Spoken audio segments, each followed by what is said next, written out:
मां हमीदा बानो का निधन। लेकिन 1604 आते आते सलीम के विद्रोह की खबरें एक बार फिर अकबर के कानों में पड़ी। इस बार उन्होंने तय किया कि वो सलीम को नियंत्रित करने के लिए खुद अभियान पर निकलेंगे।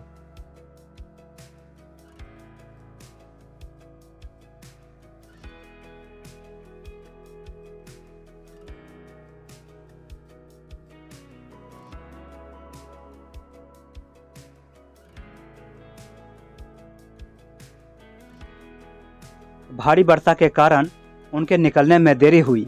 इस बीच खबर आई कि उनकी मां हमीदा बानो गंभीर रूप से बीमार है। अकबर वापस आगरा लौट आए। इनायत उल्लाह अकबरनामा में लिखते हैं, अकबर अपनी मां के बगल में बैठे रहे। उन्होंने उनसे कई बार बात करने की कोशिश की, लेकिन उन्हें कोई जवाब नहीं मिला। दुनिया का महानतम जीवित बादशाह अपनी मां से आखिरी बार बातचीत नहीं कर सकता था। 29 अगस्त 1604 को हुमायूं की पत्नी और अकबर की मां ने बेहोशी की हालत में अंतिम सांस ली। अकबर ने अपने सिर के सारे बाल और मूछें मुंडवा दी, अपना साफा उतार दिया और शोक के कपड़े पहन लिए।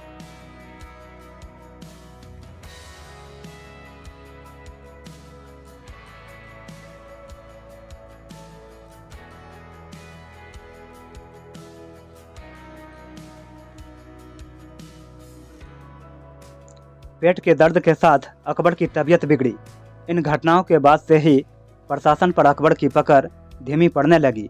उस समय अकबर के बनाए चित्रों में दिखाई देता है कि उनके बाल सफ़ेद हो गए थे और उनके चेहरे पर दुख की लकीरें साफ दिखाई देने लगी थी। 22 सितंबर 1605 को पेट के दर्द के साथ अकबर की तबीयत बिगड़ना शुरू हो गई।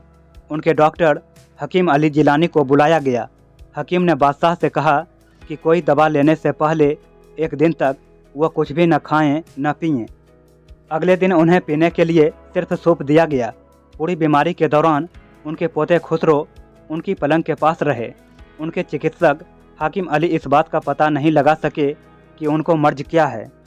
इनायत उल्लाह अकबरनामा में लिखते हैं, बीमारी के शुरू के दिनों में अकबर ने रोज़ झरोखा दर्शन की रस्म निभाई, क्योंकि वो आम जनता को ये आभास नहीं देना चाहते थे कि वह गंभीर रूप से बीमार है। लेकिन फिर उन्होंने बिस्तर पकड़ लिया, लेकिन इसके बावजूद वह बोलकर शाही हुक्म लिखवाते रहे। लेकिन 10 दिन बाद बुखार ने उनको जकड़ लिया और उनका शरीर कमज़ोर होता चला गया।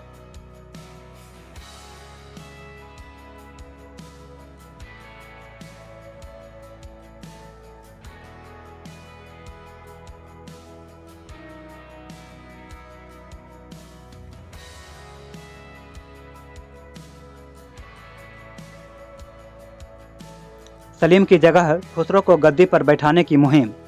अकबर के अंतिम दिनों में अकबर के 2 सबसे नज़दीकी सहयोगियों मान सिंह और अजीज कोका ने उनका उत्तराधिकारी चुनने के लिए सभासदों की बैठक बुलाई। उन दोनों व्यक्तियों ने सभा को याद दिलाया कि अकबर की भावनाएं सलीम के पक्ष में नहीं है।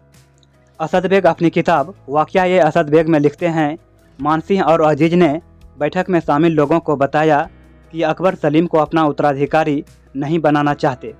उन्होंने सलीम की जगह खुसरो का नाम प्रस्तावित किया, लेकिन अकबर के एक और दरबारी सईद खां बड़ाहा ने सलीम का समर्थन किया और बैठक छोड़कर बाहर आ गए। सलीम ने यमुना नदी के उस पार अपना शिविर लगाया हुआ था।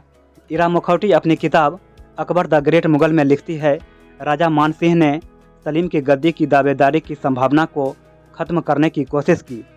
यहाँ तक कि जब सलीम ने नाव से आगरा के किले आए तो उन्होंने गिरफ्तार करवाने की कोशिश भी करवाई, लेकिन सलीम को पहले ही आगाह कर दिया गया था कि वह किले में न घुसें, वरना उन्हें गिरफ्तार कर लिया जाएगा।